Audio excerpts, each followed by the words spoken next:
চট্টগ্রাম যদি ভারতের অংশ হয়ে যায় তাহলে এই যে ডিস্টেন্স, সেই ডিস্টেন্সটা একদম মিটে যাবে। কেন এই সাংবাদিক লাফায় লাফায় এই চট্টগ্রামকে নিজেদের বলে দাবি করতেছে?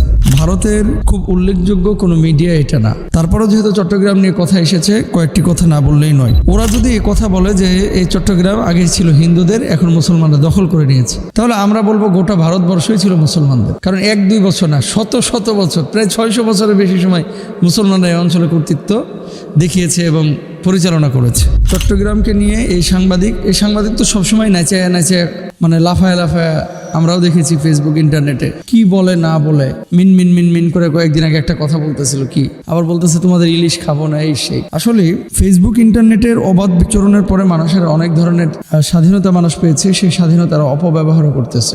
ভারতের খুব উল্লেখযোগ্য কোনো মিডিয়া এটা না। তারপরেও যেহেতু চট্টগ্রাম নিয়ে কথা এসেছে, কয়েকটি কথা না বললেই নয়। রাসূল আকরাম সাল্লাল্লাহু আলাইহি ওয়াসাল্লামের হাদিস অনুযায়ী কেউ যদি নিজেদের অধিকার রক্ষার্থে নিজের জান মানে বিসর্জন দেয়, ধরেন বেঈমানের সাথে শত্রুপক্ষের সাথে মোকাবেলা বা লড়াই করতে গিয়ে নিজের অধিকার রক্ষার্থে সে যদি মারা যায়, তাকে শাহাদাতের মর্যাদা দেওয়া হয়। কখনো যদি পার্শ্ববর্তী কোনো দেশ অথবা বহির্বিশ্বের কোনো দেশ আপনার সার্বভৌমত্বের উপরে, আমাদের সার্বভৌমত্বের উপরে আঘাত হানে, তাহলে শুধুমাত্র এটা আপনার নৈতিক দায়িত্ব না, এটা আপনার ইমানি দায়িত্ব, আপনার সার্বভৌমত্ব রক্ষার জন্য লড়াই করা।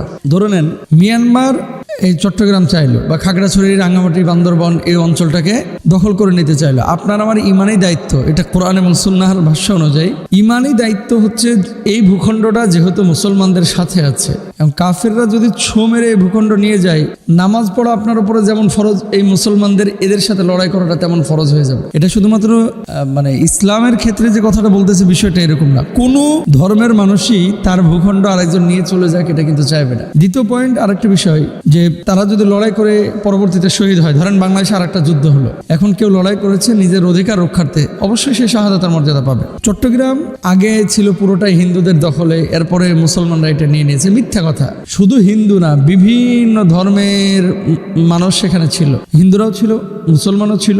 শাহজালাল ইয়ামানি রহিমাহুল্লাহ যেমন সিলেটে মেহনত করেছেন। তারপরে আমরা জানি চারজন সাহাবীর পদধূলিতে ধন্য হয়েছে চট্টগ্রামের মাটি। এর মধ্যে একজন হচ্ছে সাদ বিন আবি ওয়াক্কাস রাদিয়াল্লাহু তাআলা আনহু। তিনি যখন চীনে সফর করেছিলেন, চীন যাওয়ার পথে চট্টগ্রামের কিছু অঞ্চল তিনি সফর করেছিলেন। আপনাদেরকে যে বিষয়টি বলতে যাচ্ছি, ওরা যদি এই কথা বলে যে এই চট্টগ্রাম আগে ছিল হিন্দুদের, এখন মুসলমানরা দখল করে নিয়েছে, তাহলে আমরা বলবো গোটা ভারতবর্ষই ছিল মুসলমানদের। কারণ 1-2 বছর না, শত শত বছর, প্রায় 600 বছরের বেশি সময় মুসলমানরা এই অঞ্চলে কর্তৃত্ব দেখিয়েছে এবং পরিচালনা করেছে। তো অতীত নিয়ে টানাটানি করে আসলে নিজের ভূখণ্ড দাবি করা স্বাধীন সার্বভৌম একটা রাষ্ট্রের ব্যাপারে, এটা আসলে একেবারে একটা পাগলামি। 3 নম্বর বিষয় আসেন, কেন এই সাংবাদিক লাফায় লাফায় এই চট্টগ্রামকে নিজেদের বলে দাবি করতেছে? কারণ হচ্ছে দেখেন, চট্টগ্রামের আশপাশের যে জায়গাগুলো, চট্টগ্রাম অঞ্চলের ওই পারে হচ্ছে ত্রিপুরা, এদিকে হচ্ছে আপনার মিজোরাম, আর এক পাশে হচ্ছে সাগর। তো এই যে আসাম, মেঘালয়, মিজোরাম, ত্রিপুরা, এগুলোর সাথে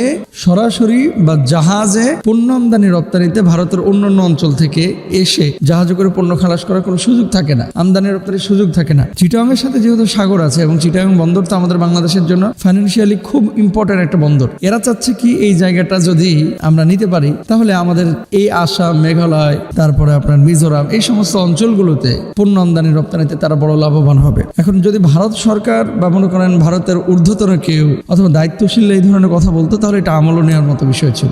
পাগল এই সাংবাদিকটারা আমি পাগল বলি, তারাই গোলমাল আছে, কি বলে না বলে ও নিজেও হিতাহিতি। আরো তো সংবাদ মাধ্যম আছে না, আল জাজিরা আছে, বিবিসি বাংলা আছে, বাংলাদেশের বিভিন্ন সংবাদ মাধ্যম আছে, এর মতো সাংবাদিক আসলে কোথাও দেখি নাই।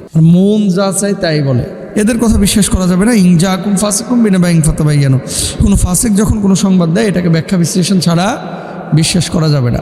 তাহলে আমাদের ভূমিকা কি হবে? যদি কখনো কেউ এই চট্টগ্রাম বলেন, সন্দ্বীপ বলেন, সেন্ট মার্টিন বলেন, এদিকে কোন নজর দেয়, প্রয়োজনে বুকের রক্ত দেওয়া, প্রয়োজনে তাদের জন্য জীবন বাজি রেখে লড়াই করে নিজের স্বাধীন সার্বভৌম ভূখণ্ডকে রক্ষা করা, এটা শুধুমাত্র আপনার উপরে আবশ্যক না, বরং সময় সাপেক্ষে এই বিষয়টা আপনার